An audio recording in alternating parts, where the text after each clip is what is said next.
goes 4.90 seconds, low for the round, 318 miles an hour. And then watch what happens to Phil Burkhardt as his car erupts into flames. Burkhardt was okay, but boy, this got really hot, Mike Dunn. Boy, you're right, Marty. They really lit this thing up. It was just a lot of black smoke there towards the end. You watch it, the thing starts spinning the tires. He backpedaled, got back on it, may have hydraulic the engine, pushed the rods out, got a little bit too much smoke there. And we can tell you Phil was A-OK. The car, well, it's not quite as good. Here are the matchups. Lane choice goes to John Force over Tony Pedregon in the battle of the former teammates, and to Tim Wilkerson over Gary Densham. Now joining us here for the semifinals is Ron Capps from the Skoal Green Monte Carlo. Let's talk a little bit about that first round, guys, because it looked like John Force, Tim Wilkerson, those two figured it out. Yeah, I mean, we saw the first run where Tony went 5:15, I think, and he shut it off near the finish line. Wasn't happy, but like we said, to win Indy, to win a race like this in the heat of the day, it's going to take a run like that. And then these guys come out, Wilkerson and Force lay down low 90s. So, you know, it's out there. I've been outside with our qualifying run. It's very hot, it's very humid, and I don't think you're going to see low 90s again. Force is surprised hasn't done it before, about 13 years in a row, so you never know.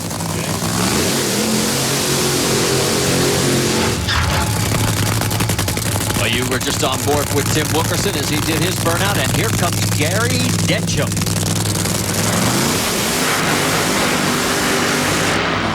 For one of these guys, it's going to be a first. The first time that either one will make it to the final of the Skoal Showdown. As both these guys, there we are on board with Tim. Well, Tim Wilkerson's chosen the left-hand lane. He's the first person with lane choice to do that. The reason was he didn't have lane choice in the first round, ran that 491 on the left, so said, what the heck, I'm going to stay there. If it's not broke, don't fix it. Sometimes we don't even want lane choice. If it's in a track, I'm telling you, some of these crew chiefs say, you know what, I don't even want lane choice because it doesn't matter. It just takes that extra stress away from you. Well, you said in our earlier broadcast over on ESPN, you didn't feel there was much difference in the lanes. No, it's been up and down. Sometimes like Friday night's run, a certain lane looked better, and it's changed all week, and it does that every race. And looking at that in-car shot with Tim Wilkerson, it's got to be, I was telling Mike Dunn earlier, it's got to be one of the best in-car, funny car shots because the sound is exactly what we hear in the car. You see that Bob Fry upside down? I've got to tell you the story there. Bob was once kidding, doing the PA announcing here at the track and said, there it is, says, I've never had my name on a car. So Tim Wilkerson did that. So when he opens up the lid, backing up, Bob's got his name on the car. Of course, Bob does the Sportsman broadcast with us here on ESPN2. So now you know why Bob's name is on the car.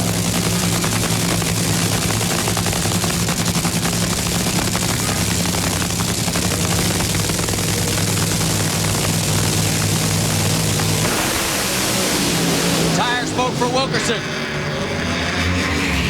And Gary Densham smokes him at the far end, but he's got him 5.17 seconds at 260 miles an hour, and he's going to his first Skoal Showdown. Now, will it be against the boss for $100,000? Let's go on board. Tim Wilkerson's going to hit the throttle and go up in smoke immediately. Tries one time to get it to hook up, but at that point he sees Gary Densham far enough away that even if he did get hooked up, he knew he was not going to be able to catch him. Yeah, and you watch a car launch, the wheels are up, and right about here you're going to see the front end set down, unload it, and there she goes. It's hard at that point to tell whether it's an aggressive type shake that goes into tire smoke or not, but I can bet you the way Wilkerson runs, it was on the edge because that car is very, very lethal when it's running good. Well, it looks like a wild bucking bronco right there as we get a good look in super slow-mo of the Levi Ray and Shout machine. Now we're on board with John Force. He already knows that one of his cars is in the final. Is John going to make it to his 11th Skoal Showdown final? Or will that man right there, Tony Pedregon, go to his 4th Showdown final?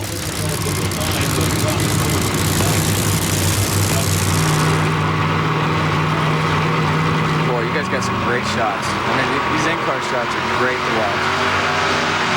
And I get to do it for a living. Yeah, we're envious of what you get to do. Yeah, that looks like a lot of fun, especially doing those burnouts without a throttle stop. Yeah. Here we are outside the actual grandstand area. Look at all the fans watching John back up. And as they get ready to race, let's go to Dave at the far end. Gary Densham, you said it's the 50th anniversary Nationals. You got got to smoke them all the way to the lights, and that's what you did to get into your first Showdown final. Yeah, I'm so proud to be there. It's unbelievable. You know, I mean, we worked so hard all year long, Jimmy and the guys, to get me in a position where we can be in the Skoal shootout. And I tell you, it is 1950 or 50-year anniversary. They smoke tires all the way to the lights. By God, that's what we got to do to win. We'll do it. Auto Club and Ford and John Force and Cass, everybody, thanks a lot, guys. Thanks a lot. We come back as the body comes down. This is a rematch of last year's final in the Skoal shootout.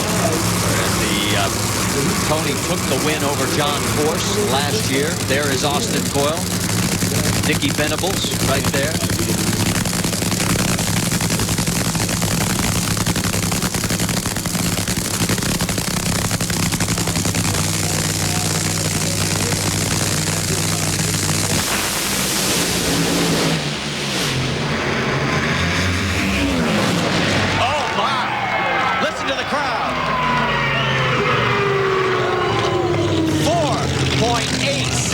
Seconds, 316 miles an hour. And let's go one step further, guys.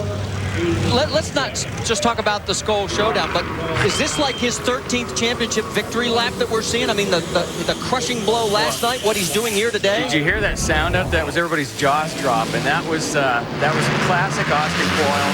And watching Gary Denson to run before, I mean, it's expertise and experience is going to win these races. Look at Force right down the middle. And the thing run, I mean, he staged deep, so basically that thing ran about a 485. Well, there is John climbing out. He knows he's got one bad hot rod now, courtesy of Austin Coyle and Bernie Federle and his crew.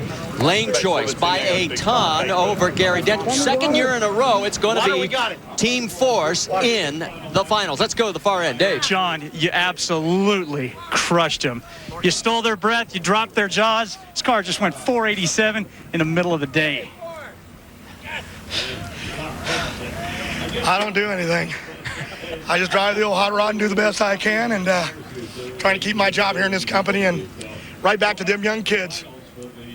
Austin, Coyle, Bernie, all of them watching Densham where he went. Coyle made a call to pull her back from where Jimmy was. But, for Castro with his startup brand, trying to get me a new contract down the road, and 40th anniversary of Ford, and Gary Densham with AAA, he knows how much I love him. And I'm coming after you, Denchy. And my daughter, Adra, and my son-in-law, Robert Height, they got a new baby coming this weekend. Supposed to go down right here this weekend. So maybe I'm asking for too much, but I just love and proud to be here. Going for that 6th win. What would the 6th clash win, a Showdown win? And it's just another day in the office. This is my workbench, and my boys, they shine her every day. They make her bad. Thank you. I want a job in his office. Well, one thing you forgot, Ashley Force is #1 in Top Alcohol Dragster heading into first round action there. So they've got a lot to celebrate. All right, so we got Frank Pedregon and Ron Capps. There is Ron in the left lane in the Skoal green, Monte Carlo. And last week, he did a little road racing at Mid-Ohio Sports Car Course in the Skip Barber Series. Now, in the qualifying race, he won that one and then started 17th in the main event.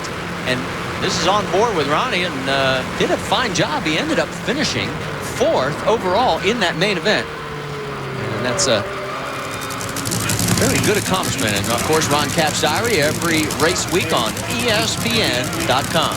Boy, he wasn't afraid to stick that thing underneath that guy, was he? Brake late into that turn, got around, did a nice job. Hopefully he doesn't have to do that on this drag strip. Of course, less on the turnout. He tries to make the apex about 100 mile an hour, but he'll probably get in trouble for that. That is turn 7 at Mid-Ohio Sports Car Course, and you're right, it's a very heavy braking zone. Now, Frank Pedregon's got to try and punch his way in his return to funny car racing. Oh, and he crosses the center line. Capps goes 4.99 seconds. It will not improve him, but it is a good run here in the heat. He stays #9. The field is now set. Frankie was the last guy that could punch his way in the new Underdog Racing colors. But he crosses the center line, and take a look at that body as that is cracked from where he went bowling for dollars. Yeah, that's a tough break for Frank because he was actually on a pretty good run, had some good early numbers, good enough to at least run a mid 490, possibly even a low 490, which is what it would have took to get in the show. But watch him, he's going to go right towards the center, gets off the concrete right there onto that asphalt. That's obviously going to be spinning the tires, and almost center punches the blocks down on the other end, which is an automatic disqualification for the run. Watch this here again. The car launches, real good early numbers. Like I said, good enough to get him in the show up to this point, but here's where the problem starts. The car starts drifting towards the center. Then when it gets off of the concrete onto that asphalt in the center, it's got one tire's on the concrete, one tire's on asphalt, and then it's probably just going to start driving that car over towards the center, takes out the block, and that's the end of that run. So as we're back at the starting line, we're getting ready for Johnny Gray right there. As that is the new third member of Don Schumacher's funny car team. In fact, it's carrying his old Wonder Wagon colors. We'll talk a little bit more about that. But then over in the right lane, Tim Wilkerson, the man who won it all in funny car last year. And the only single car team to win in the last 2 years in an NHRA Powerade competition. How big that day was. About the only downside was it was a week later because remember we got rained out, and so they had to sort of mute the celebration because we had to move on to the next event.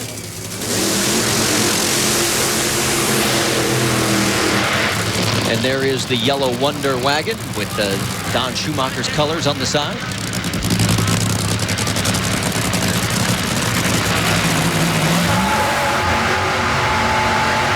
Got an onboard. Now that camera is mounted on the frame. If you were with us, and Cruz Pedregon be coming up later, but if you've been with us throughout the weekend, Cruz has one on his helmet, and boy, you talk about how the tire shake affects you as a driver. That is spectacular. So as they back up, let's go to the far end of Dave Reed. Not enough turns in this road course there, Mr. Mid-Ohio. Well, I'll tell you, Skoal guys, I'm not in a showdown, which is a bummer, but I feel so good about going into Monday, and we haven't ran low AT every round, but I'm telling you, having rolled back reminds me of 98. We're going down the track in the heat of the day. You know, everybody knows this race is not always won by the fastest car, and just real excited. Mac Tool, Skoal, I mean, everybody's doing a great job. The guys are working real hard, but I'll tell you, this is a race. Not being in the Skoal Showdown, it allows us to concentrate more on Monday. I know it sounds cliche, but we really got to focus on Monday.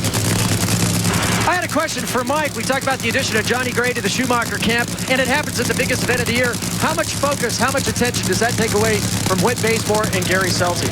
Well, Johnny Gray's crew chief, Dan Olson, worked very closely with Mike Neff all year long on that car with Gary Scelzi. Some of the team members actually came over and helped him out, get this thing ready a little bit. I think it takes a little bit of focus away from there. It can't be a good thing, but you know, Don Schumacher, that man right there, he wants another car, he's going to get it. Tire smoke for Johnny. And Tim Wilkerson goes low. 4.89 seconds, 315 miles an hour. That is the quickest run of this fifth and final qualifying session. So Wilkerson is ready to defend his race title. And there is Don Schumacher biting his lip. Nice run for Tim Wilkerson. On board here, watch this thing launch off the starting line. Car moves around a little bit, gets off to the right of the groove just a little bit, but he kept her stuck pretty good in the middle, made a nice run. Now, as you're looking at home, and there is the sweet view from the Mac Tool Suite here at Indianapolis Raceway Park. Down on the driver's left, looking down from just above the starting line area. What a great view. I'm jealous. Maybe we could get sweet passes, Mike. Who do we have to talk to? I don't know. Do you know anybody?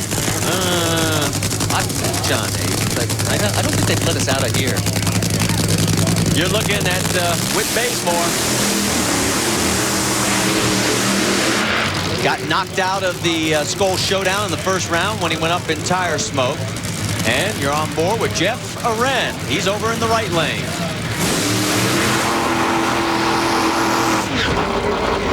And as they complete the burnout process, let's go to the far end. Dave Reed. Timmy Wilkerson, got to believe with a 489, you're feeling really good going into Monday as the defending U.S. National Champion. Well, I tell you, I'd been feeling a lot better if I'd run that 489 about an hour and a half ago. Oh, don't them race cars just pee you off. Tell you what, happy about the weekend outside of getting beat in the second round there. Car should have never smoked the tires. We had some ignition problems. We finally got fixed, and we had to bring it back up here to make sure it still ran. But, you know, White Knight, Craftsman Summit, Levi Ranch out, especially Skoal this weekend. Thanks for the little bit of money you gave us. Dang it, we needed a big check. Wanted to ride with pretty girls on the car. Didn't get it done. Thanks. All right, Tim, as we take a look at Whit Bazemore, are you looking at these guys, Parker and Mike and Whit? You guys, what did you, 100-mile run? That was Whit Bazemore's idea, 100 miles. I don't know what's wrong with that guy, but did a good job, mapped out the whole route. We only got lost one time, made a right turn, ended up on a dirt road. I knew that wasn't right. We had to get the map out, but other than that, it was a great ride. Hey, Mike, what do you mean what's wrong with him? What's wrong with us? We went with him. Yeah, we're not too bright, are we? Hey, we get ready for Whit Bazemore here. The last 3 years, it's been an up and down deal. I mean, last year he lost in round 1. 2002, he did not qualify, but in 2001, he won his second U.S. Nationals.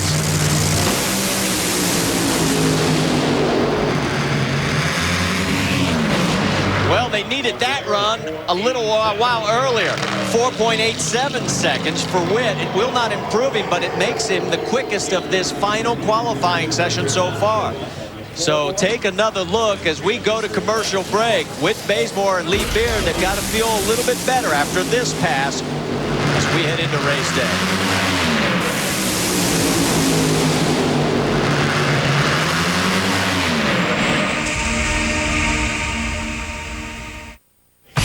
Back here at the Mac Tools U.S. Nationals, the 50th anniversary edition. The fans have been coming out all weekend long, and it has been great weather. Just a moment ago in funny car final qualifying at left lane, Eric Medlin, right lane, Del Worsham. And Worsham trying to get in the top half of the field. But it didn't happen. Eric goes 4.90 seconds at 310 miles an hour. So Del stays in the number 13 position. Eric in the number 5 spot. Coming up now to Tony Pedregon and Gary Scelzi.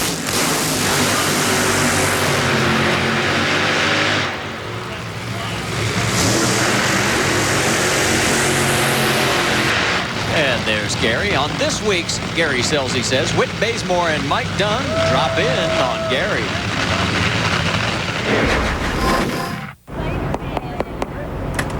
Hey, Scelzi, you ready for our bike ride? You guys always want me to go on a bike ride, but I'll tell you what, today, I'm going with you. How far are we going? We're going to do a century. What's a century? Nice, easy 100 miles. 100 miles? You can go 100 miles? Hey, if you get your butt out of here, we can be back in time for lunch. What are you riding? I got a giant composite, all-carbon fiber frame with Bontrager aero wheels and a Dura-Ace component package. And I'm riding this all-custom titanium 7 cycles with ceramic wheel bearings, all weighing in at under 17 pounds. Well, what are you going to ride today? I've got all these great snacks, and I'm riding this sweet baby right here. Mark! Mark! Oh, have another cupcake, Scelzi. Yeah, you guys, I'll tell you. Gary Scelzi, currently qualified number 10, cupcakes and all. He loves his cupcakes, trust me. Tony Pedregon. All right, he's already been eliminated from the Showdown, and that's one knock. But boy, I'll tell you, the defending Powerade champ could make his year if somehow he could pull off a victory here at the Mac Tools U.S. Nationals. But we could say that about a lot of guys. I mean, you win this race, if you've had just a disaster, it turns it around.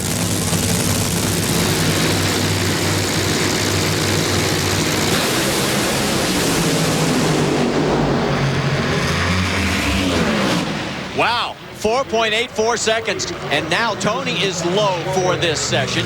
It will not improve his qualifying position. Scelzi goes 4.87 at 3.16. He's in the number 9 spot. That would give him a matchup with Johnny Gray if everything holds. So very good run for both cars. Dave Reef. Down with Whit Bazemore, fresh off his Indy 100 experience at the 100-mile pedal fest with Parker and Mike. I'll bet you go ahead and pedal 100 miles tonight if you could duplicate 87s all day tomorrow. Well, yeah, you got that right. Cars running, you know, that run was good. We struggled, obviously, a little bit this weekend, and this morning was a heartbreaker for us. But Mac Tools guys and Beard especially you know, we've got to come through, and we know what the score is.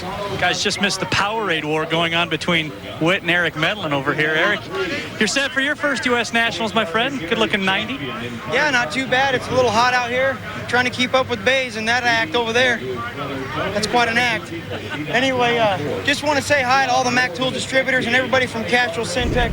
We're working real hard, and each run she gets a fresh case of Syntec, and it shows. The thing's running good. We're looking for some good news tomorrow, but it's going to be a lot of work. We got to get past Forrest and Dencham. Those guys are on the roll. They get some of that Skoal money. It's going to be all over. You're not a bad show yourself. And we should point out, track temperature has only dropped 2 degrees. So these runs that we're seeing, you know, it's not as much a result of the conditions. It's the guys are starting to get a grip on it. They're starting to get a grip on it too, but also I think, you know, the sun's not beating down on the racetrack. And even though, you know, there's two things the crew chiefs look at. It's the track temperature. It's also, we heard Jimmy Prock a couple races ago talk about the tack, how tacky the track is. And when the sun's not beating directly on the racetrack, even though the temperature of the rubber is hot on the track, if you take your foot and you push down on the rubber, it doesn't move as easy as when the sun is beating down on that track with the same temperature. As a result, they're able to get a little bit more aggressive. The tires will stick a little bit better, and you can run a little bit better lap times. Now here's the helmet cam on Cruz Pedregon, the Advanced Auto Parts Monte Carlo. You're wondering maybe why he's got a solo run here. Well, remember, we still have the final of the Skoal Showdown to come. So we will have 2 solo passes waiting for that event to occur. So that's why Cruz is in the right lane on the solo. Now remember, we talked about the onboard camera, Tim Wilkerson. Watch how violent this baby gets on the helmet.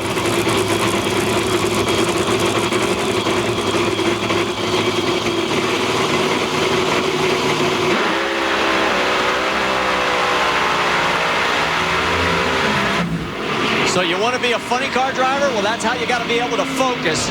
Cruz does a nice job. 4.89 seconds, 312 miles an hour. It didn't look like it shook a little bit there early, Mike. I think that was a great shot. I mean, his head, you know, you launch a car. Talk about launching. You saw his head. He was looking up at the roof, kind of. I mean, you could still see where he was going, but his head definitely went back. And then as it comes down, you see the cockpit start filling up with clutch dust. Starts, you know, getting your visibility. Kind of hard to see down there, and the driver still has to keep that thing stuck in the middle of the racetrack. Cruz has done this a million times. He's one of the best at it and made a really good run there. He's the last guy to win back-to-back in funny car. And Parker? Marty, in the Skoal Showdown final, well, it pits teammates against each other. Former high school shop teacher Gary Dencham, tuned by Jimmy Prock, considered one of the best tuners in the business. But they're facing 12-time champ John Force. He's won specialty races 5 times, and after all, he is the boss. It's not only a matter of prestige, it's also about the money. $100,000 to the winner, and if you can double up and win the U.S. Nationals, the winner will leave here with almost $250,000, Dave. It will be a very big payday for one of these 2 drivers, and there is Austin Coyle, as he's won it 6 times. Stay with us. The final is coming up next.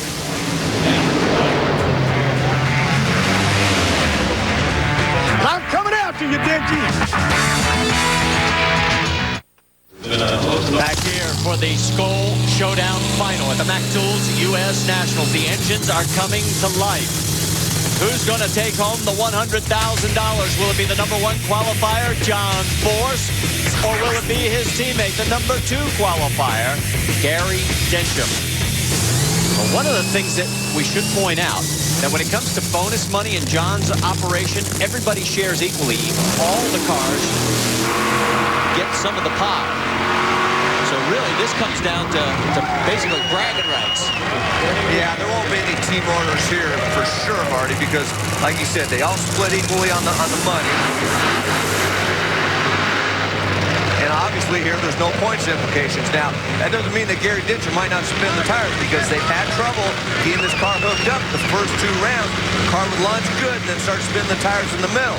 They know they still have to step this thing up, because John has been running so well, and where they need to make it up is in the middle of the course. I think Jimmy Prock probably knows the track is better in the middle of the racetrack than it was the first 2 rounds. He's going to try to get it accelerate harder through there. If it doesn't smoke the tires, he's going to give John Force a race. There's Jimmy Prock. If his driver can get to the finish line first, it will be their first Showdown win. If John gets there first, it's his 6th, and Austin Coyle's 7th, which is just incredible. And John, I mean, he'll be happy no matter who wins this thing. But that being said, he's not going to let Gary win it, and Gary wouldn't want it that way. If Gary, for Gary to win it, he wants to win it outright and know that he won it outright. Now, if you weren't with us earlier, Austin Coyle won that other one. There's Ashley, of course, John's daughter. She's qualified #1 in Top Alcohol Dragster. Austin won it with the Chi-Town Hustler and Frank Hawley years ago. I really think that if Gary Dencham and Jimmy Prudhomme get this thing hooked up, this will be a good race.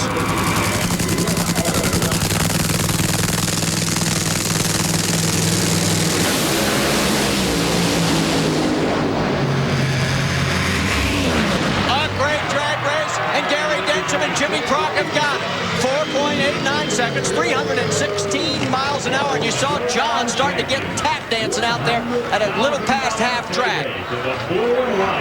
Wow, that was a little bit of an upset.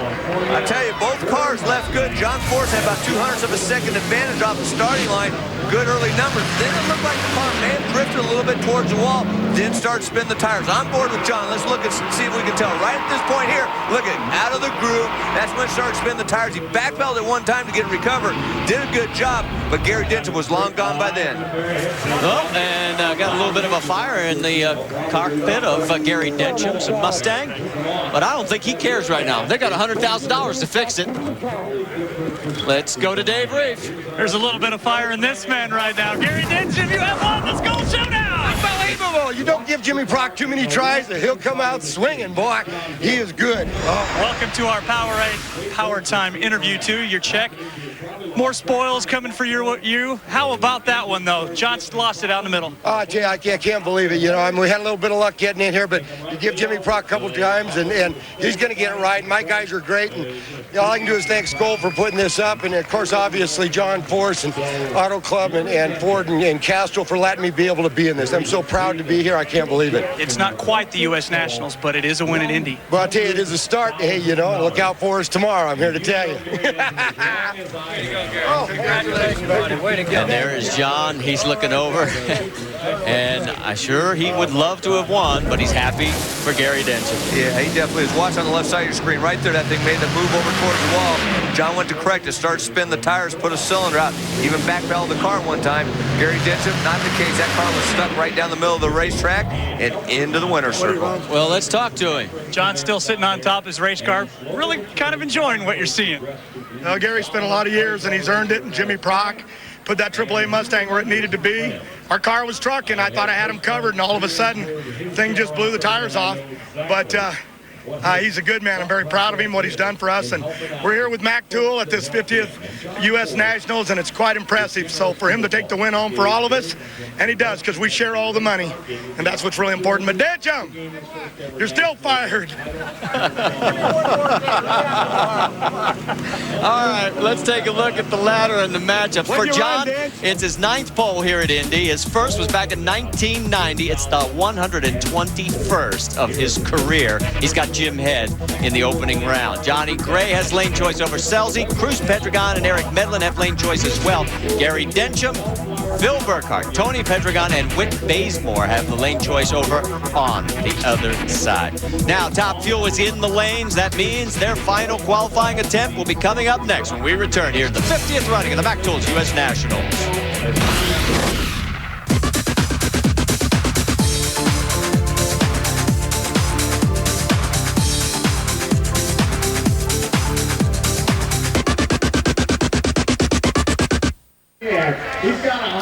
We're back at the Mac Tools U.S. Nationals, and you aren't going to believe this, but that is skydiver Jason Peters. And if you notice, he has got a little package for that man right there. And I don't think Gary Dencham knows it just yet, but there is $100,000 in that briefcase.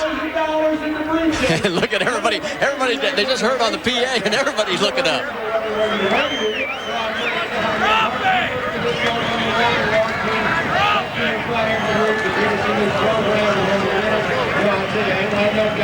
I That's a lot of cash, Marty, just to be carrying around in your... Well, I know it's not in $1 bills because it'd take a bigger briefcase. Look at the fans as Gary comes on down towards the starting line area. Hey, Mike, if you had $100 grand in a briefcase, would you jump out of an airplane? You know, Parker, you make a good point. I think maybe the plane should just keep flying towards Mexico. Well, yeah, I would, but it'd be in the Mexican wilderness. That's what I was going to say. Wouldn't be in the middle of the U.S. Nationals. Look at this. This is great.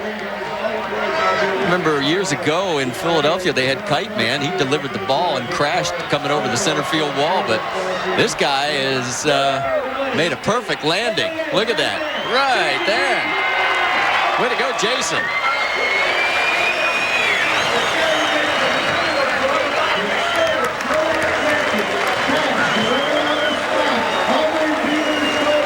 That is great. Jason gives it to Tom Labasco, Senior Director of Marketing, and there it is. 100 grand for Gary Dencham.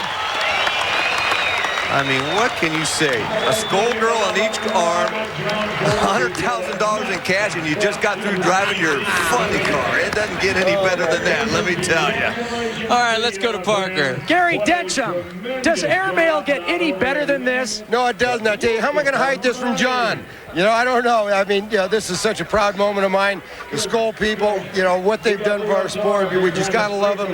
You know, here at the Mac Tools 50th anniversary U.S. Nationals, great crowd, great racetrack, beautiful day, and you know, I don't know how to top it except for winning tomorrow, obviously. Have you ever had a trophy or a prize delivered to you anywhere close in this fashion? No, I haven't. I mean, it's pretty spectacular. These guys know how to do it, you know, and like I was telling them earlier, you know, the guys that won this a couple years ago got to ride with horses. Look what I got to ride with, you know. This is a lot better deal, I'm here to tell you. Mike, that's a great line. Hey, let's show you about the double-up bonus. Another $50,000 if he can do it tomorrow. 4 guys have done it. John Force did it twice. Jimmy White, Don Prudhomme, and Eddie Bernstein. We'll take a break. We'll come back with Top Fuel, and we'll talk to the professor. I'm Ron Capps, and this is another U.S. Nationals memory.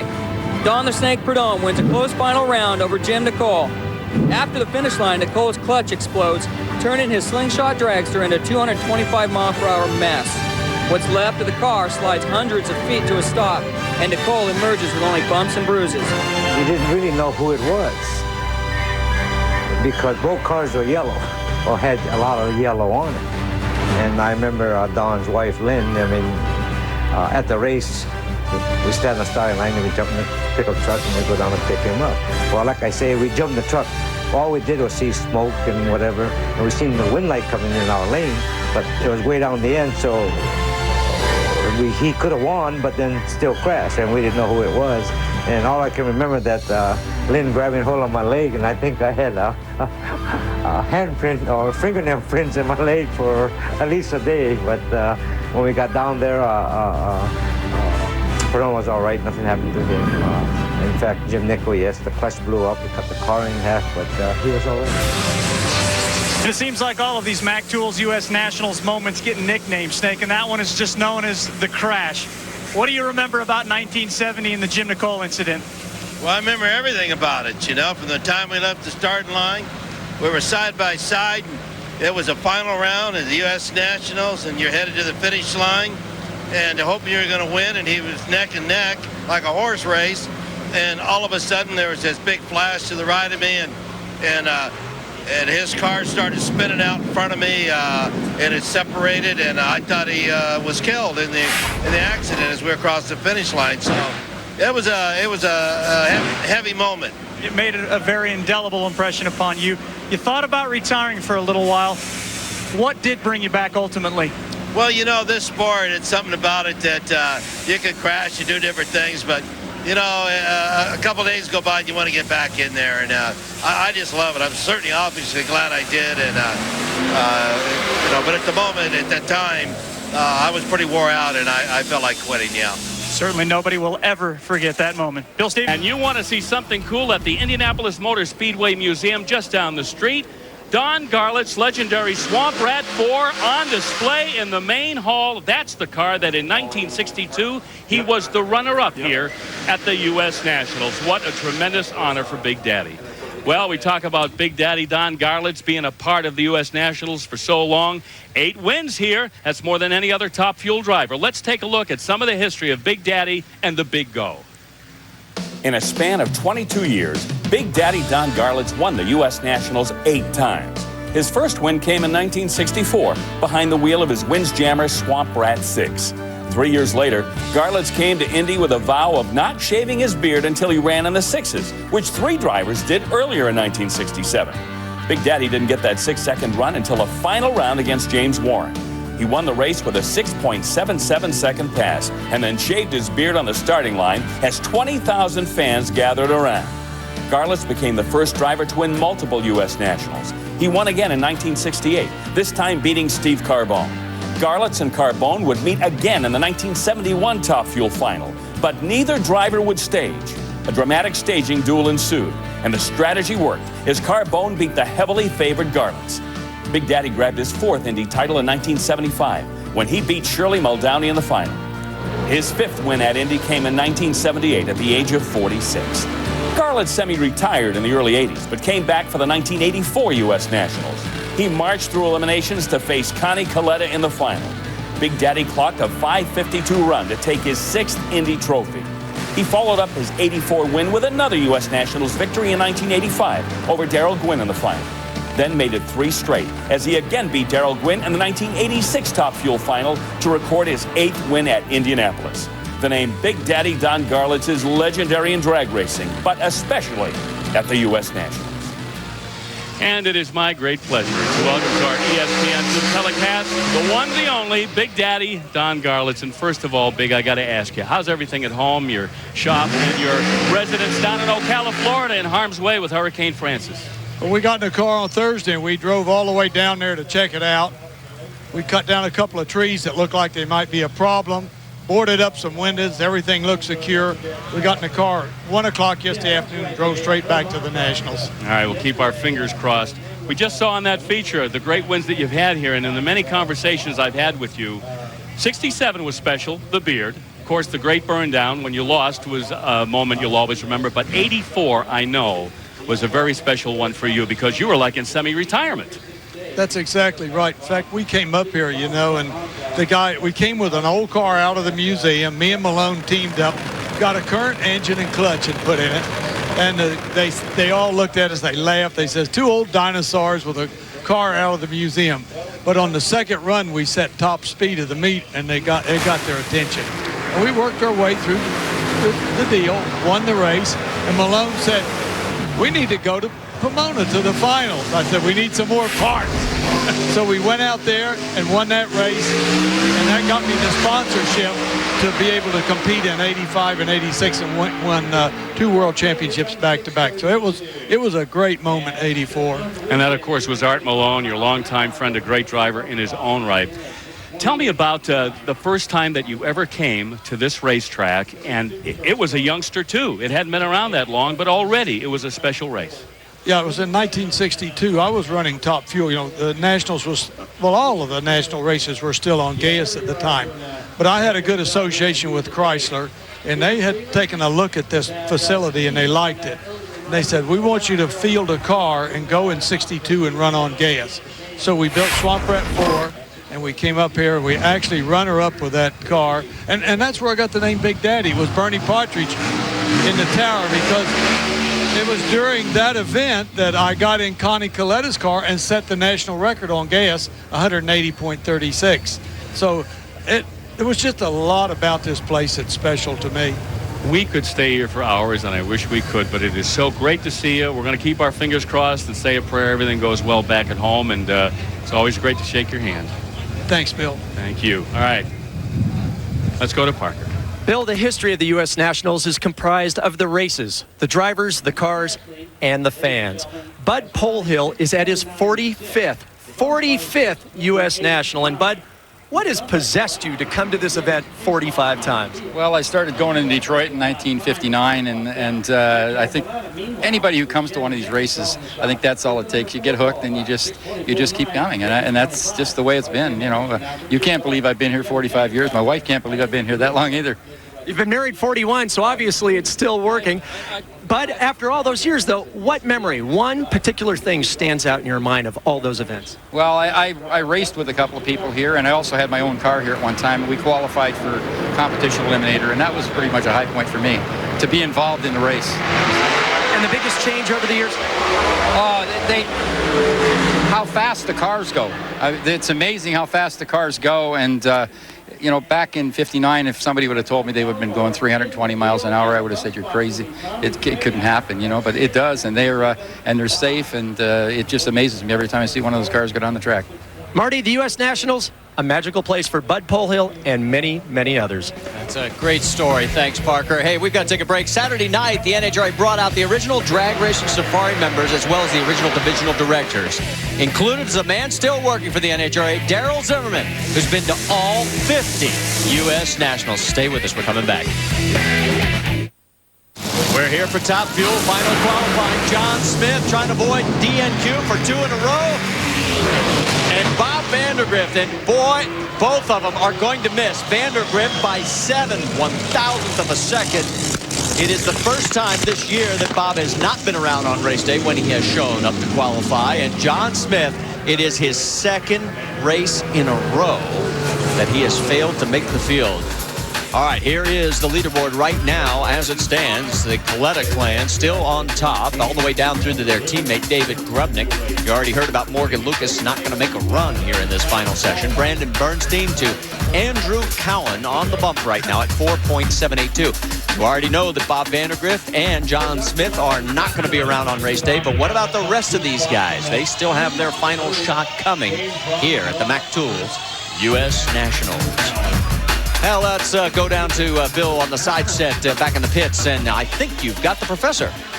Well, you know, we are celebrating the 50th anniversary of the Mac Tools U.S. Nationals, but this year, this man is celebrating his 20th anniversary of his first of 6 wins here at the Big Go. Of course, it's Warren Johnson. Take us back, Warren, 1984. Great final round, beating your arch nemesis, Bob Glidden. Yeah, that was really one of the memorable races I've had here, but there's been other ones too, probably in 99 with the Superman logo, and that was, I had a bonus for winning the race. And then 94 when I beat Scott Jeffron by 1/1000th of a second in the final when there was a lot of suspicion about the Dodgers' performance enhancements. Let's talk about that stretch between 1992 and 1997. Nobody could beat you or Kurt. You won 4 in a row. He won 2 in a row. Those are some heady times for your team. Well, yeah, you know, you'd like to say you run in streaks, or you'd like to be consistent while you're doing that. We did a lot of R&D and kept a performance advantage at that point in time. And then there's the element of luck that is involved. And we had a lot of fortunate breaks over those years, and we were fortunate to capitalize on them. Jim Yates has never won this race. Bruce Allen has never won this race. Alan Johnson has never won this race. You've got 6 victories here. What would you tell drivers like that about that elusive win here at the U.S. Nationals? There's no way you can coach a driver to win a race or a team to win a race. It has to come from within. You have to have that passion for the sport that you're going to give everything you have for this one race. And you've definitely done that for a long time. Is there another U.S. Nationals victory in you? Well, we certainly like to hope so. We're going in the right direction at this point in time. It's just a matter of if we can go far enough. Well, I'm certainly rooting for you. Always been a fan. Thanks, WJ. You're welcome, Bill. Back to Marty. Thanks, Bill, as we want to welcome everybody who may be just tuning in right now to the 50th anniversary edition of the Mac Tools U.S. Nationals. It's final qualifying in Top Fuel. We've had great crowds all weekend long. I'm Marty Reed, along with Mike Dunn, Bill Stevens, Dave Reed, Parker Johnstone, our entire ESPN2 crew. It has been a very long but worthwhile day as we get ready for the Rodfather, Luigi Novelli. And when he does Burnout, got a story to tell you about Luigi. He first came to the U.S. Nationals 32 years ago when there were 32-car Top Fuel fields. And you remember what that was like, Mike. Yeah, I never got a race in any, but I remember going to a lot of them with my father and watching. That was great. You know, 5 rounds of action on Monday, Labor Day, and all the best cars. I mean, you know, back then you'd get, 40, 50 cars to come for the show wasn't unheard of. Especially in the 60s, you used to get a lot of them because Top Fuel was basically the big category. But Luigi, for him to be around this many years, that just It's another story of what we talk about, the U.S. Nationals. I mean, obviously he loves racing and he loves this race. You see, he is 61 years old from Crete, Illinois. He needs to run quicker than 4.782. His best run so far this weekend has been a 5:13. Yeah, he's really struggled. I mean, he's ran quick enough to get in the show in the past, but they've been really having some problems, struggling with some breakage and tire smoke. Obviously, if you have either one of those happen on this run, you're not going to get in the show. So hopefully they can get the thing stuck down the racetrack, no mechanical problems, and maybe he'll be able to race tomorrow. Well, you mentioned he has gone quicker. I mean, his career best is a 4:66.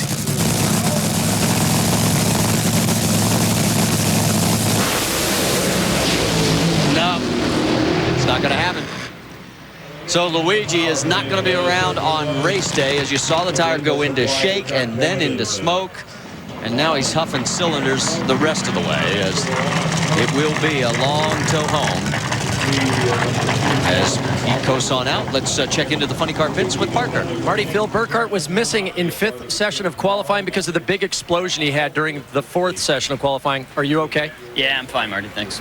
Now, normally we see them rebuild cars in between runs, but you're building a new car. Yeah, we had burned pretty much every line, cable, and hose off of this thing, so we've got quite a bit of work to do here. So instead of doing a mad thrash between sessions to try to get it back out there, you know, we're qualified real well, concentrate on tomorrow, and get the Checker, Shucks, and Creighton car out there to make a good presentation for 50th of Indy, and, you know, go out and I still have all that anxiety tied up of wanting to win today, but you know, we can save it up for tomorrow and keep on going at it. Marty, let me put racing into perspective. We just saw Gary Densham be parachuted 100 grand. Well, this team just spent nearly 100 grand repairing Phil's car. Well, and the hard part, Mike, you can explain. I mean, when you're talking about replumbing and rewiring an entire car, it is not something you just can do in a drop of a pin. No, it's a lot of work, but you know what's funny is this. You know, if these teams had an hour, 75 minutes between rounds, somehow they would figure out how to get that thing fixed. But like Phil said, it is much better if you can take your time, do it right. You know, they have, set out that session, spend the time making sure everything's perfect. It's better to do it that way.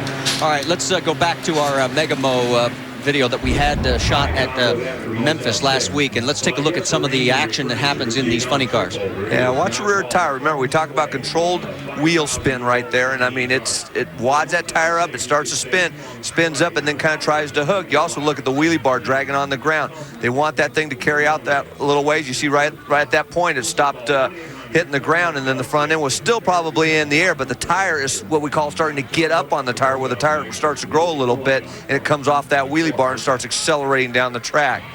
Here's another shot. We got, what is this, Ron Capps and Cruz Petragon here. Now, we've slowed this down quite a bit, and you can see left front tire, usually when these things, they hit the throttle, they'll kind of buck. They'll kind of pick the left front up and then set it back down, and then it picks it back up. Now, as a driver, and the dragsters will do that more than the funny car, it's more noticeable. But in the race car, you can't even tell that. You hit the throttle, and you just think the front end's up and it's going. But every time we video it, you can see it quite a bit. Like I said, especially in the top field dragsters, funny cars do the same thing. Now, look at all the cylinders firing individually. Remember, 8,000 RPM at that point right there, and we're seeing each one fire pretty much individually. He's on the wheelie bar right there too as the car launches, and shortly after that it's going to be up off of that wheelie bar and hopefully heading down the track on a good run.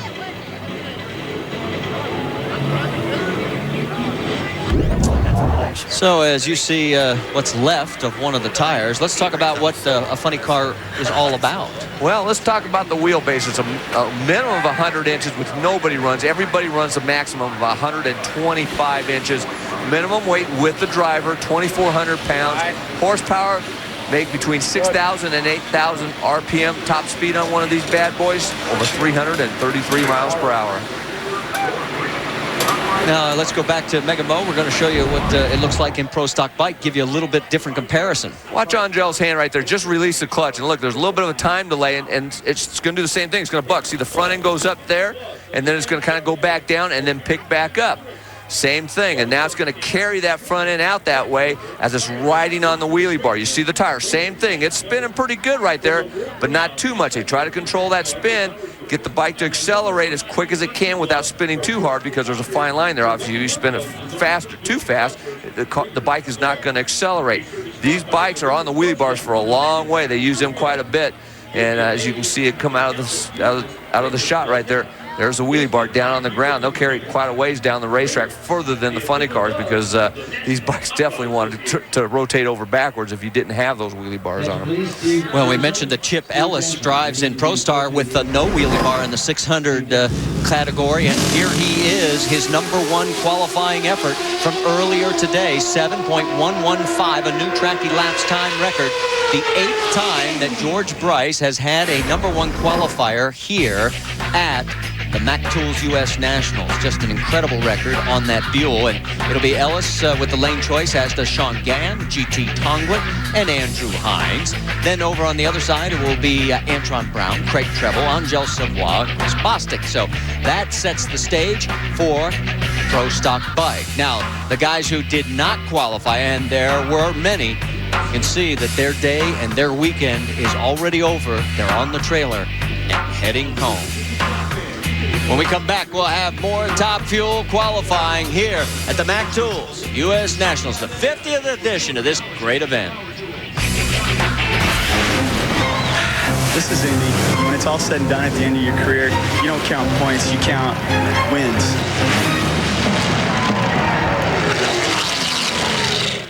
Starting line, there is Scott Wise, and you're on board with the Race Girl Top Fueler. And Scott not qualified for the 16-car field. He'll be in the left lane, and over in the right lane, the legendary Chris the Greek Karamazzinis. And you were telling me you had a great conversation with him. Yeah, I went over and I asked him, I said, when was your first U.S. Nationals? He says, it was so long ago, I really don't remember. But he did tell me, he says, I want you to quit telling everybody what my age is. My age is 69 years old. And I'm thinking, wow, this is great. Here's this guy driving this Top Fuel dragster, and he's going to lie about his age, saying that he's 69 years old. Well, it says on the sheet that he's 72, but there are people that think that's even a little on the light side. There he is, and it's amazing. I mean, he is still out here going down the quarter mile, over 300 miles an hour. There is Scott Wise. There's the number that they have to match or beat to get in, I should say, 4.782. Yeah, it's kind of a surprise that Scott Wise isn't in the show. I mean, this is a 450 race car right here. They've really struggled here this weekend, and to have 4 runs and not be in the show, that's kind of unusual for that team.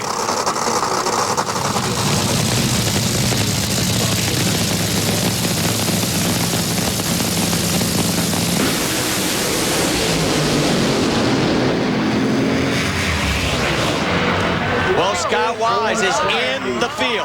4.75 seconds. It puts him on the bump spot.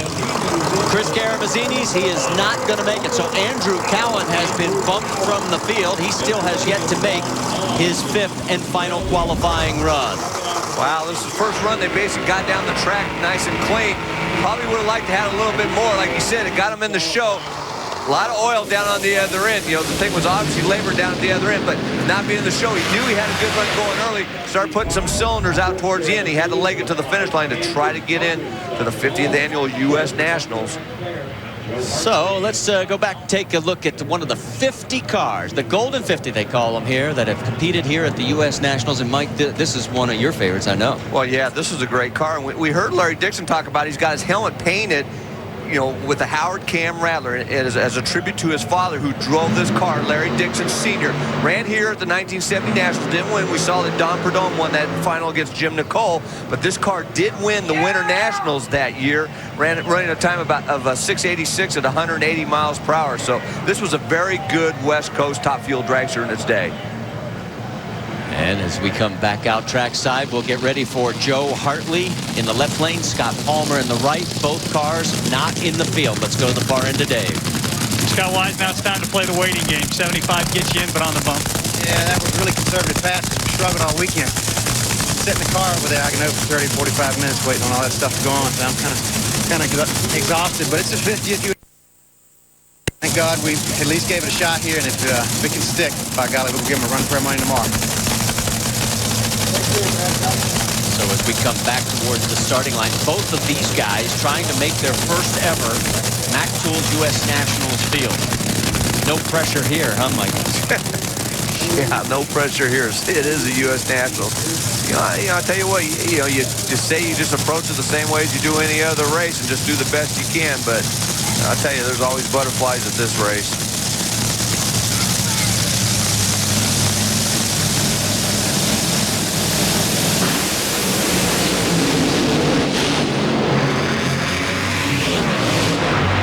Neither one is going to make it, but Scott Palmer, 4.76 seconds, just misses. A 4.79 for Joe Hartley. In fact, Palmer moves into the number 17 spot. Bad news for him is we only take 16 tomorrow. Well, even though there he is, Chris Karamazidis didn't make the field, we should talk to him. Absolutely, Marty. We will talk to the Greek. And although it was a tough run this weekend, Greek, still good enough to come out here and try to qualify for the 50th U.S. Nationals? Yeah, I thought I'd be here for the 50th anyway, and it's our first time out running 85%, so we got a lesson, but it was fun being here. And that's the important part, right? And we had a couple of good guys working with us, and Glenn and Timmy, so we're happy with what we did. Are we going to see you at the 51st? We're going to go, yeah, if I'm above ground.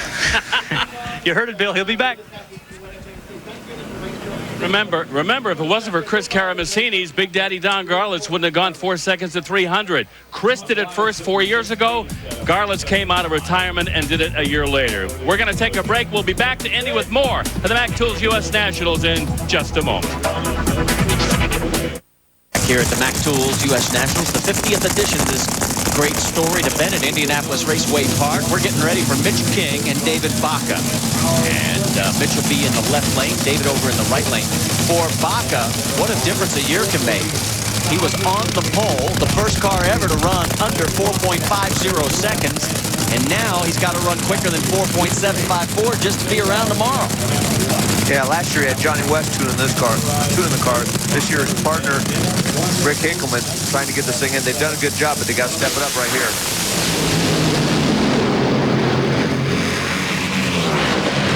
4.763. You saw the cylinder go out. He was on a good run, but just not quite good enough.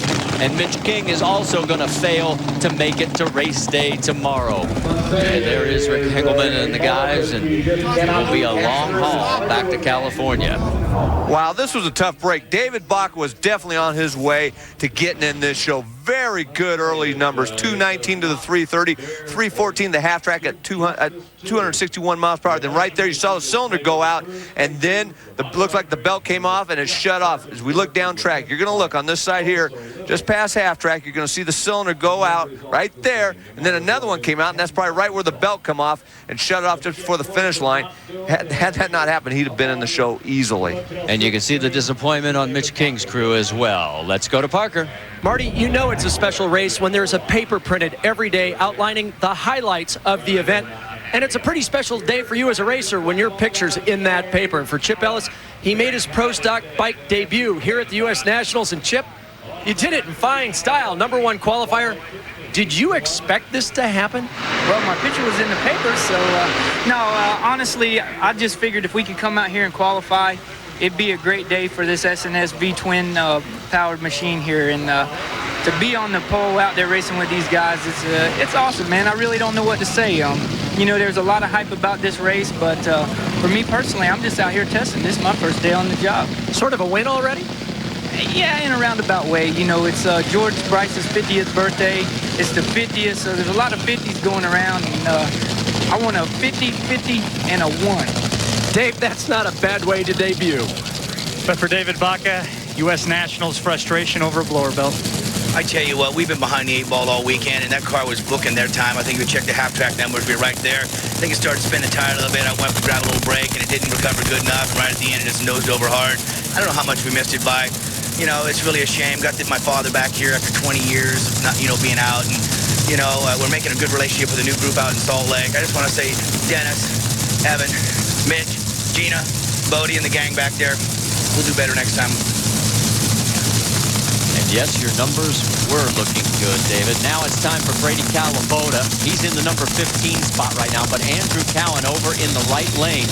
He has been bumped out of the field. He's got to go quicker than 4.754, and there's his father, Graham. And Scott Wise is really paying attention to this run because Andrew's the last person that could bump him out of the field.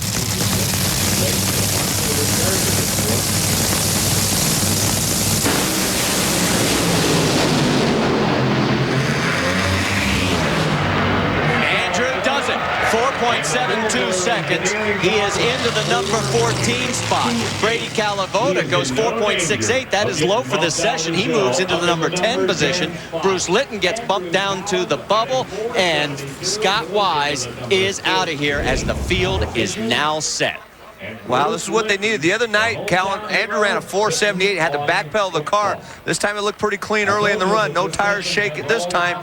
Got the car stuck down the middle of the racetrack into the show. But I'll tell you what, Brady Calavoda also made a very good run. And he's made a number of pretty good runs here this weekend. There you see one of the parachutes come flying off as well. They'll have to take a look at that. Yeah, he's still got the other one. There's a long shut off here, so obviously he got that thing stopped safely. Well, and that's one of the reasons we have two parachutes. So Andrew Cowan is in the field after being out for 18 months. Stay with us. We're coming back. Back here qualifying. I do all my own stunts. So yes, you do, Larry Dixon, as we are getting ready for more Top Fuel action here at the 50th anniversary edition of the Mac Tools U.S. Nationals. And here is Bruce Litton. Now, he lives, just around the block from Larry Dixon. They both live about 5 miles away from this racetrack. And Bruce, if you're with us on NHRA today, you know about his race shop. I mean, if he goes straight through the catch fence and right across the railroad tracks, he could literally drive into his race shop across the road. Yeah, he doesn't need to drive his trailer over. He can just get right over to the shop and come over and make each run.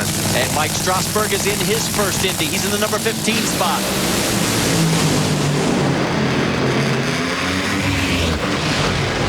Well, Bruce, 477 and a 475 for Mike Strasburg. No help for either one of them. They will stay 15 and 16 in the running order.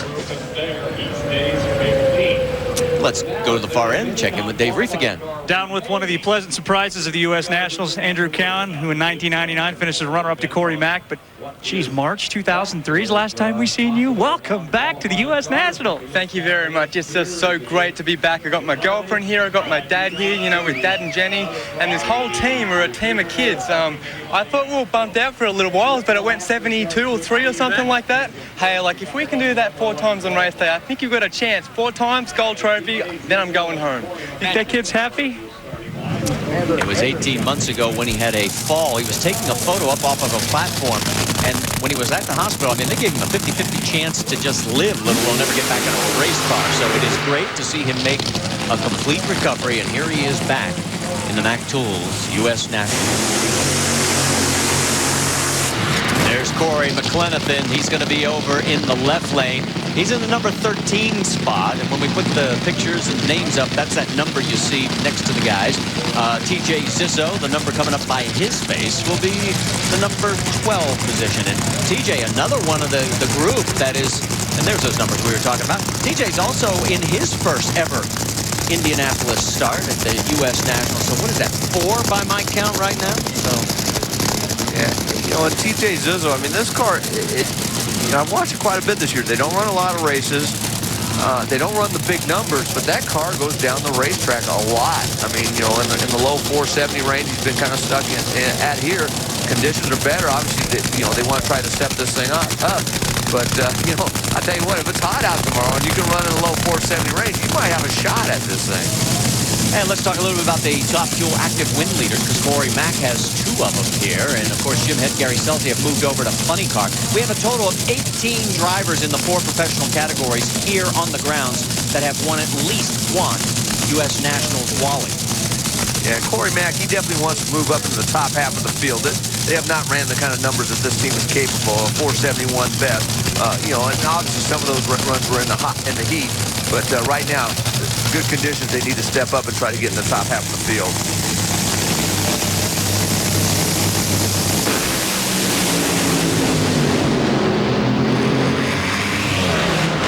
Well, Corey Mack goes low for the session, 4.60 seconds, 3:24. That's going to move him up into the top half of the field in the number 6 spot. TJ Zizzo, he will stay in the number 13 spot. He ran 4:75. This is a very solid run. Yeah, this is the run they were looking for. The other two cool condition sessions, but you know, better late than never. The car went right down the racetrack, had all 8 cylinders, big speed, 324 mile an hour on the other end. Good job. And as the afternoon sets and the sun begins to go down in the west, we're going to check the track temperature because it looks like it may be coming down. Yeah, it's down to 104, we're just being told. So it's dropped from 114, now down to 104. And there's Virgil Hartman, his daughter Rhonda at the wheel. Fram, top fueler.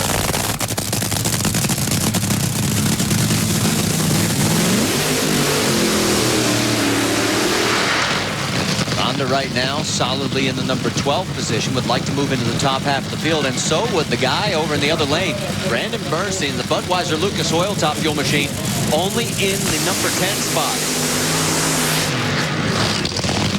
While they back up after the burnouts, let's check in with Parker. Connie Coletta, you know the importance of this race, the historical significance.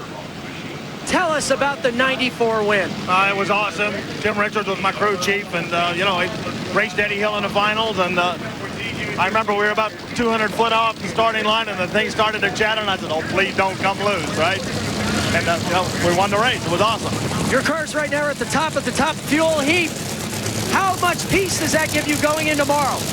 Well, you know, when we run the good times with a 1 or 2 qualifying, it was at night, and we had an awesome racetrack. Tomorrow's a different story. Marty, let's go back to you. Well, and he is the only Coletta to ever win here at the Mac Tools U.S. Nationals. And he mentioned Tim Richards, and Tim, of course, is the head man on Brandon Bernstein's Budweiser Lucas Oil machine. Yeah, Tim Richards would definitely like to do the same thing Corey Mack did, basically get out of that top half. They've struggled a little bit. Number 10 qualifier, like you mentioned, Marty, at a 465. He knows the track conditions are good right now. He knows this track will hold a 450 laps time. Hopefully they got the right setup and they can do it. Get in the top half of the field, you got to run quicker than a 464.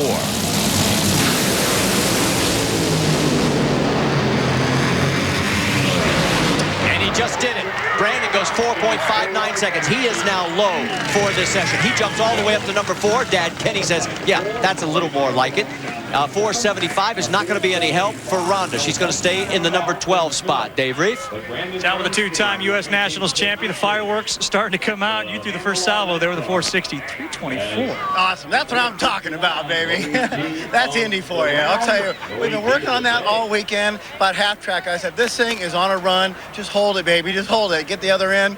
See those kind of numbers. Todd Smith, the whole group, the Mac Tools tribute car, Berryman, everybody, Don Steve Chevrolet, Pure Power, everybody at home, Neg Electric, my wife Amy, thank you so much. That's awesome. Race day ready.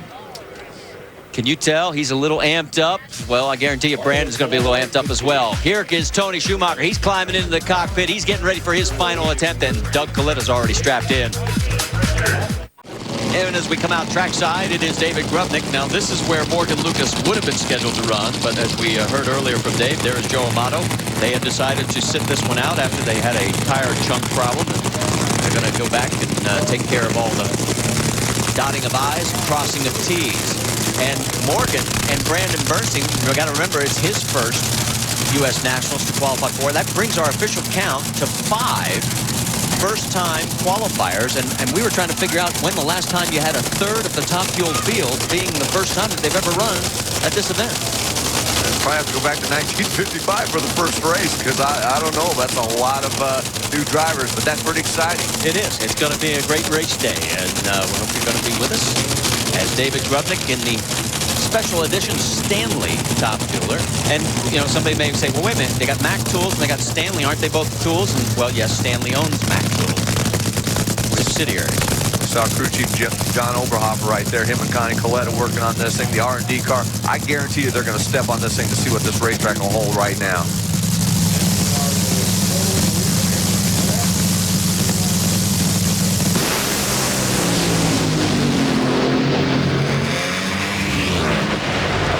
Well, he goes 4.63 seconds at 314 miles an hour. So David is in for the number 9 position. Does not give him lane choice. He'll go up against Clay Millican if nothing changes. Let's check in with Dave Reef. Brandon Bernstein, let me slip on a 4:59, 3:24 top half qualifying effort for your first U.S. Nationals. Man, it feels great. And, you know, that's Tim and Kim and the guys. This Lucas Oil, Budweiser, Mac Tools, we love all those guys, and they're helping us out big time. And that was a great run. I mean, the car left nice, had the front end up, and, man, it was smoking down there. You think you're going to sleep a little bit better now knowing you're not that number 9 car in first pair tomorrow? Absolutely. It's going to be a lot better sleep tonight. You wipe that smile off his face right now. If you're just tuning in, we want to welcome you to the 50th edition of the Mac Tools U.S. Nationals here at Indianapolis Raceway Park, the motorsports capital of the world here in Indy. I'm Marty Reed, along with Mike Dunn, Bill Stevens, Dave Reef, and Parker Johnstone. We've had tremendous crowds all weekend long. You can see they're 2 deep on the rail right now as we're in the final qualifying session for Top Fuel. And there is Clay Millican. He's going to be in the left lane. Larry Dixon over in the right. Let's check in now with Bill Stevens. Down here in the pit area with Jerry Tolliver, the driver of the Chic Quattro Toyota Funny Car, and we'll talk about this weekend, Jerry, but what I'd really like to talk about is the history of this event and how you grew up knowing how big a race this was because of your 2 legendary uncles. Well, I mean, it's huge. It's the biggest race of the year. This is probably the biggest race of the century, actually, the 50th anniversary of the U.S. Nationals. I mean, my Uncle Art Christmas started this off with the very first pass at Great Bend, Kansas in 1955. I was so wound up, on Friday night when I went up there and Art was sitting there in the old 25 car and they're going to cut the ribbon. He's going to go on the racetrack. It's so exciting, and with the fuel alternates there, just the whole show. So a lot of histories here at the U.S. Nationals, and I'm fortunate to be born into a family that has such a history with NHRA, and I feel very blessed and lucky to be there. It's just it's maybe the guy today. Your Uncle Jack won Top Eliminate here in 1962, beat Don Garlits in the final round, and Big Daddy still talks about that. Do you remember that day? That was a very controversial race, and they called it because of darkness. And Mickey Thompson flew in ahead the next day, and Jack went out there and beat him, and God bless Jack. He did his job.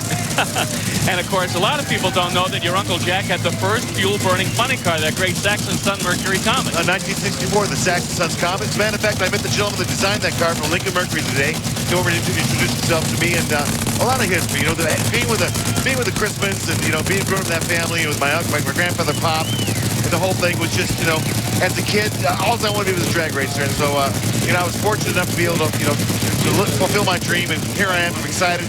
Unfortunately, we didn't qualify this weekend, but there's a lot of tough cars out there, and it's the Chic Quattro guys will be back. Yeah, you'll be swinging in Maple Grove, I bet. We'll keep going. Thanks a lot, Jerry. Thank you. Okay, Marty. Thank you, guys. Great stories. Here we go.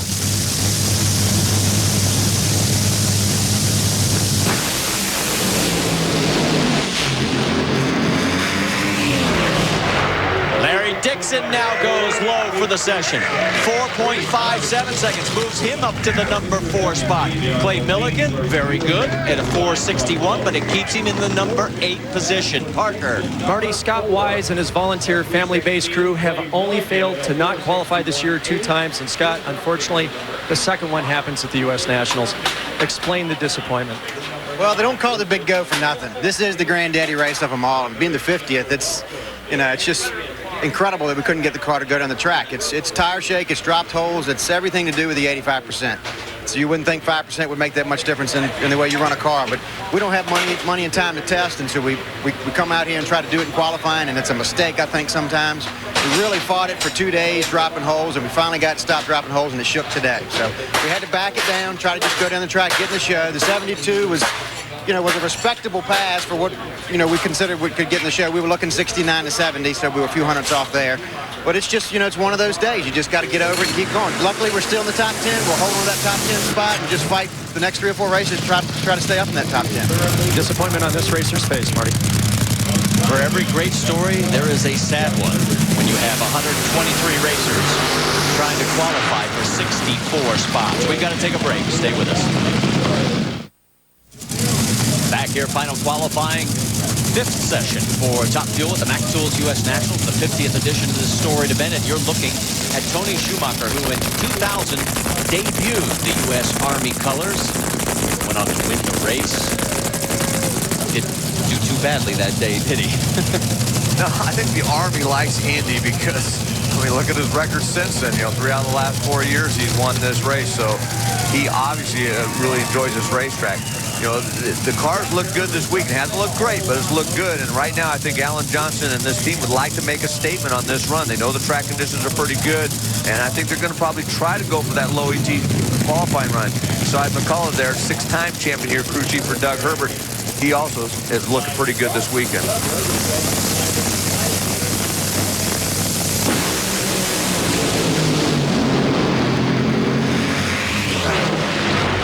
Guess what? Tony Schumacher now has the quickest run of the session, 4.56 seconds. It moves him into the number 2 spot, breaking up the Coletta clan. A 4.89 for Doug Herbert will leave him in the number 4 position. Well, he didn't get the number 1 spot, but this was still a very good run. I mean, this car, look at that thing, stuck right down the middle of the racetrack, put a cylinder out just before the finish line. Cost him a little bit of elapsed time, but still a great run. And let's go to Dave Reef. Down with the 2-time and defending Powerade champion. May not get it this year, but I'll tell you what, with 57 on the board now, you're looking dang good for tomorrow. Oh, that was a real nice run for the Miller Lite guys.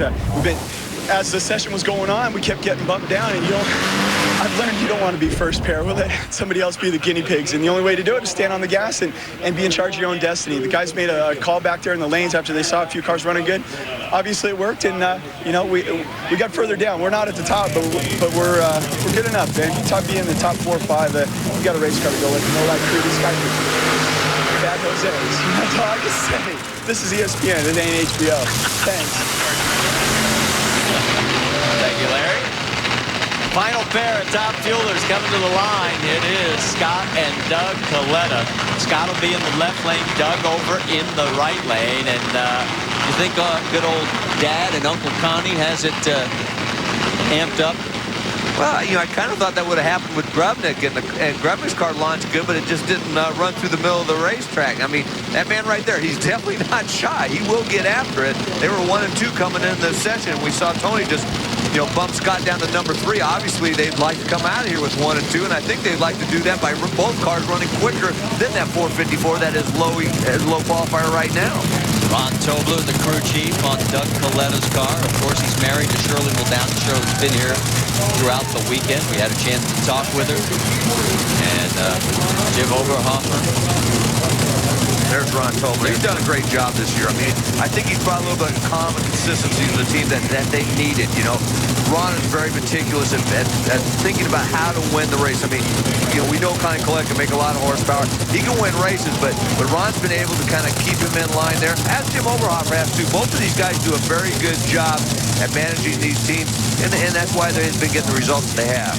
Visor down for Scott. Somebody's going to hold on to the pole or take it away. Right now, Doug has it. Here we go.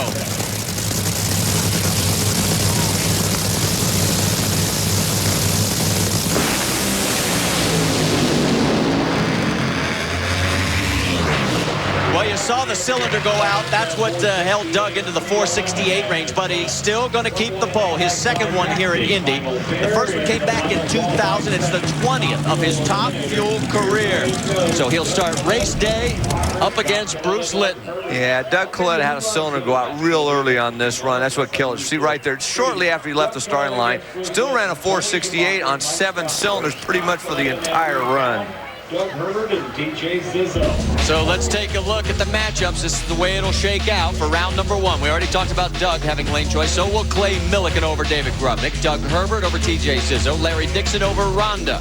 On the other side, Tony Schumacher over Mike Strasburg, Corey Mack over Morgan Lucas, Scott Coletta over Andrew Cowan, and Brandon Bernstein over Brady Calavota. Now, Scott Wise, David Baca, last year's pole sitter, Palmer, Vandergriff, Hartley, the list goes on. Those are the guys that did not qualify in top fuel. Let's talk to our pole sitter. He's at the far end. Well, probably not the number Doug Coletta or the rest of the crew looking for, 468, but the number that counts, at least today on Sunday, the number 1 qualifier for the sponsors race. Yeah, I tell you, it's great to get quick time out here at this Mac Tools 50th anniversary race here. It really means a lot to us to come out here and run good, and just hoping to have a real good day. The whole support we've gotten with all the distributors, Mac Tools distributors, and John Aiden and Jesse James, and the whole effort that's going on out here. It's just great to be part of it. You know, Technicoat, Red Line Oil. You know, we're just hoping to have a good day tomorrow. We'll see. It's a big deal for us. It is a big deal for everybody. We've got to take a commercial break. When we come back, they've still got the factory hot rods. Pro Stock, final qualifying. Greg Anderson won here last year. He's looking for 2 in a row.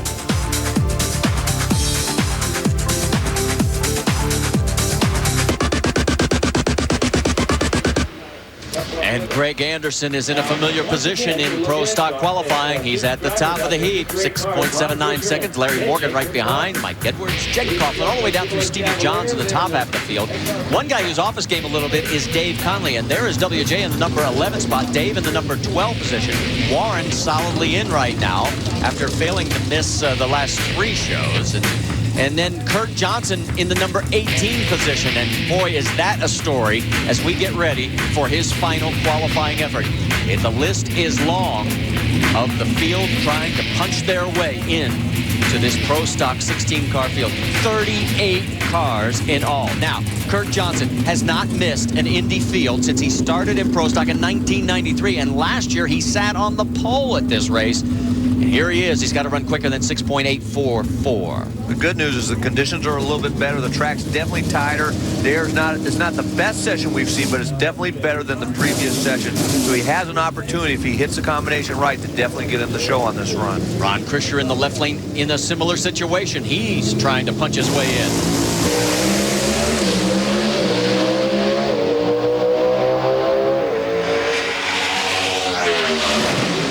And guess what? Neither racer is going to make it. Even with the track temperature down to 98 degrees, NHRA had moved Pro Stock qualifying because of some incidents that occurred. We got the shift right before we came on the air. Pro Stock normally would have been running in the heat of the day. This was an advantage, and neither guy was able to take advantage. Yeah, you know, 101 and 60 foot, it's hard to tell what happened. You know, usually, he obviously should have had a better 60-foot time than that, but it's hard to tell whether it was just excessive tire spin or maybe he just slipped the clutch, but tough break for Kurt Johnson. So for the first time in his Pro Stock career, Kurt will not be around on race day at the 50th edition of the Mac Tools U.S. Nationals. Here's another 2 guys trying to get in. One's trying to stay in. Mark Wisniew's effectively trying to stay in because he's on the bump right now. And Jim Yates, who has never won this race, he's a former Powerade champion, and he's outside looking in. You got to run quicker than 6.844. And in effect, he's going to have to run quicker than Mark Wisniewicz as well, because Wisniewicz, being the man on the bump, could go even quicker. He'd definitely like to go quicker, obviously. And Jim Yates, a little bit of surprise that he's not in. I mean, he's struggled this year. I mean, he'd be the first one to tell you, but it's still a little bit surprised this is the U.S. Nationals. Well, and he, like Kurt Johnson, has never failed to qualify, and this is his 14th Indy.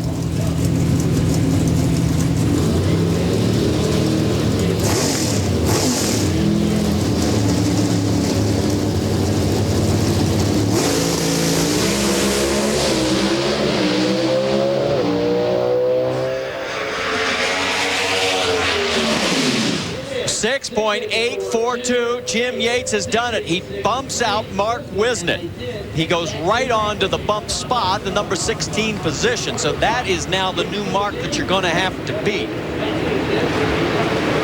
Let's find out how Kurt Johnson feels. There he is.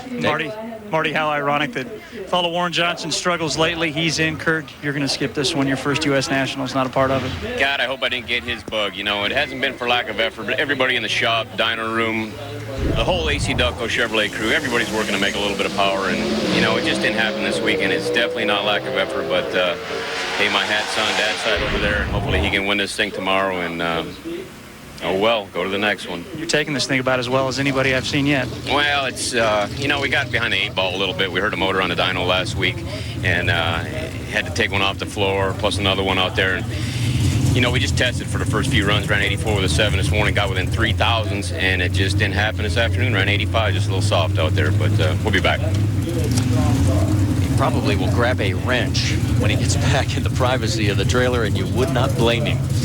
We get ready for Mike Corvo and Steve Schmidt. Corvo is in right now in the number 15 spot. Steve Schmidt, who made his debut here at the U.S. Nationals years ago and lives here in Indianapolis, is in the number 18 spot.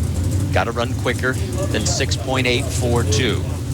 Steve would like to do the same thing Jim Yates just did in front of him. I mean, even though Jim only got in by 0.02 of a second, it doesn't matter. Steve Schmidt, if he can get in by 0.02 of a second, be able to race tomorrow, it doesn't matter. That's the key. They want to be able to be there on Monday.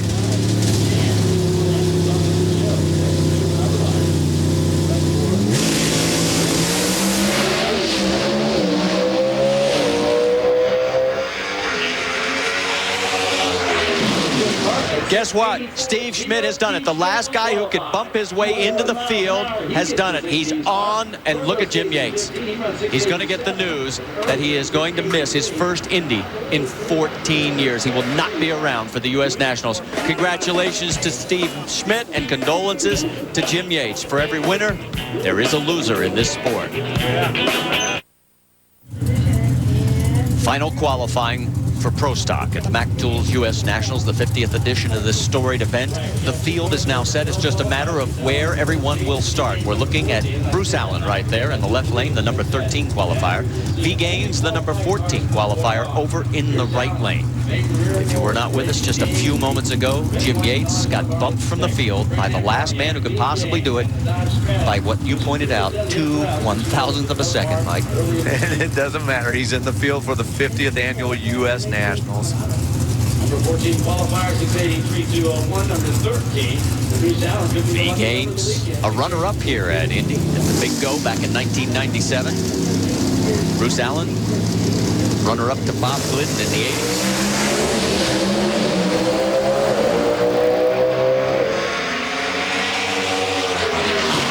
And Bruce goes 6.82 seconds at 202 miles an hour. That is going to improve. He can move him up to the number 9 position. No help for V. Gaines. Now that's 682. Remember that number. That is the quickest run so far this session. Let's go to Dave Reef. Jim Yates, it's tough, buddy. You don't know how tough it is. You know, you come out here, the 50th U.S. Nationals, and everybody's watching, and you really want to do well, and then to struggle like we did this weekend, come back on our last run and made our best run. You know, the team's done a great job. Jamie and the guys have done great trying to find a combination, but we just a couple thousandths weak when we get to the finish line, and, you know, there's nothing you can do about it. It's too late then, and, you know, we worked hard. We tried as hard as we can for C. Ray and Pontiac and BMW. You know, we're out there doing it. You know, just come up a couple thousand short. It's hard. It's hard on everybody. And this is the guy that found those couple thousandths. You're part of the 50th anniversary U.S. Nationals. Well, we're just happy to be here. We haven't been able to race all summer. Been real busy at the shop, and my guys pitched in, worked real hard the last couple of weeks. We got a couple new engines done, and we're happy. As we come back trackside, Alan Johnson, the number 10 qualifier, and Dave Conley, as low as we've seen him in quite a while. And we found out, courtesy of Bob Fry, Bill Grumpy Jenkins, they lost their primary engine, so they're in a backup, Mikey. That may be a big reason why. Definitely not getting the numbers they've normally been getting.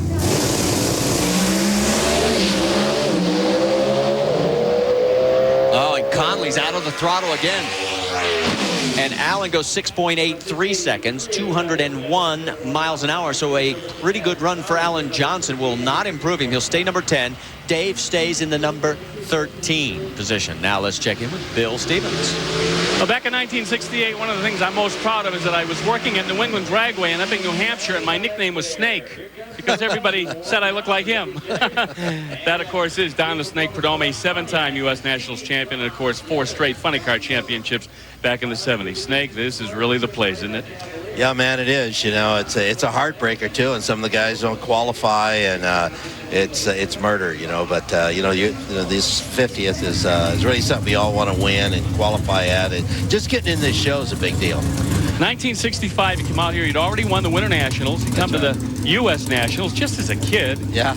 And how many good cars were here? There must have been a 32-car field. Yes, there was. But, you know, the strange thing about it back then was on Sunday, we ran off eliminations on Sunday, and the winner got to set out for the next group that would run on Monday, and then you'd race the final round on Monday. So, you know, you made one run if you win on Saturday. That's the way it was structured back then. And I beat Tom Ivo driving the Hawaiian dragster with Roland Leong as the owner for the final round on in 1965. All the people we've talked to who have won championships and the U.S. Nationals say they would trade their championships for that U.S. Nationals victory had they not won one. Do you feel the same way? No, it's great, man, but I don't think I'd give it up for a championship. Are you kidding? Championships, in any form of racing is something that you want to have, so that's important. And I like these rings, and I like to have some more of them. Snake, you're drag racing royalty. It is always a pleasure to see you here. Thanks a lot, man. It's a great race. All right, back up to the booth.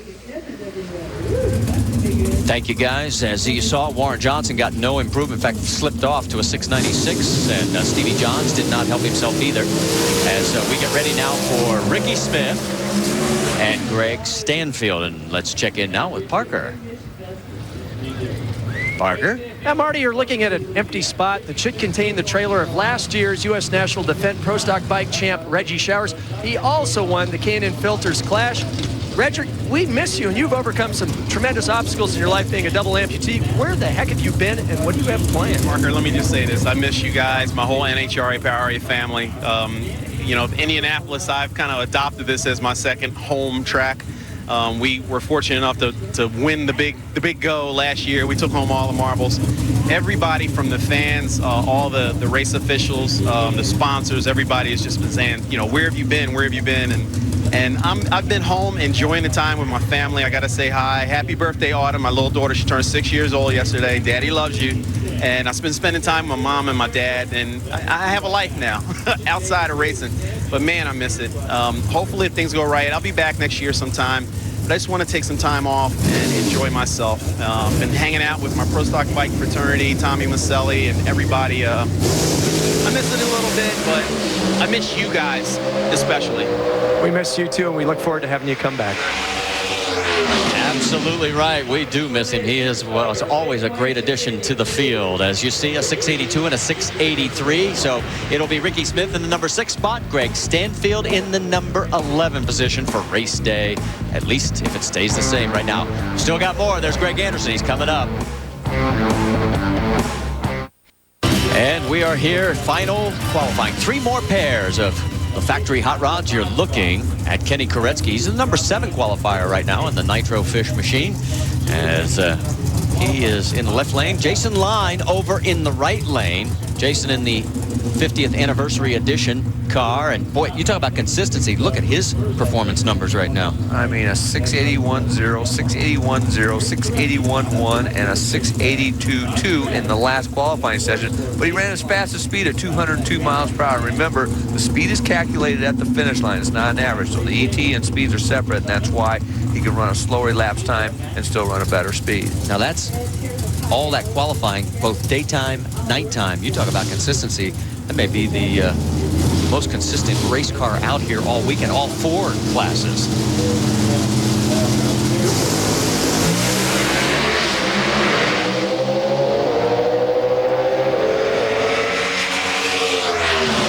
How about, take a look at Jason's ET, 6.811. That is the 5th run in a row, all within 100th of a second, most of them within 1,000th of a second.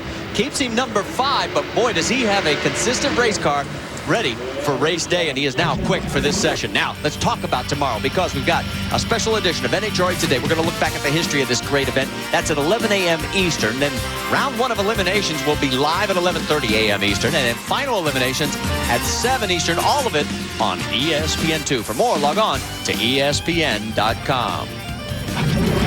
And as we come down trackside, you're on board with Jake Coughlin, as he is in the right lane. Larry Morgan in the left lane. Morgan, the 1989 winner, his first race win ever. And Jeg, of course, has won this 2 times, in 2000 and 2002.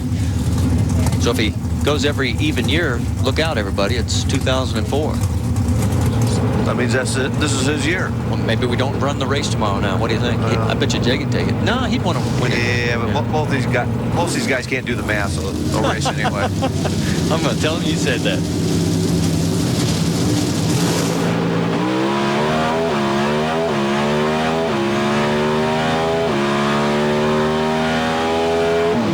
Well, you rode on board, and it was Larry going 6.81 seconds. Jag at a 6.83. And so they will stay second and fourth, respectively. Brings us down to our final pair. And there he is, Greg Anderson, trying to win his 13th national event in a single calendar year. He has tied his own record at 12, but he has hit a bit of a bump in the road the last 2 times out. And he has not been the crushing dominant car like he has been in the past. Let's go back from the outside, and Greg Anderson's burnout. Whoa! You saw him working the wheel in there pretty good, and I think definitely did make a little bit of a left turn out there. Mike Edwards, the number 3 qualifier, will be over in the right lane. You know, one thing about Greg Anderson, we talk about him not being dominant the last few races, but the one thing I have noticed is at the beginning of the season when he had everybody covered by 400 or 500s, his reaction times were just okay. As the team started to close that gap up, his reaction times got better, and I think that's the makings of a true champion. You know, you rise to the occasion, and up to this point, even though the last few races he hasn't had the race car, boy, his reaction times have been very good. He's making it up, and it's a total. I mean, you know, basically how you win the races, it's your reaction time and your lap time put together is what wins races. Mike Edwards won here back in 1998. He'd like to do it again.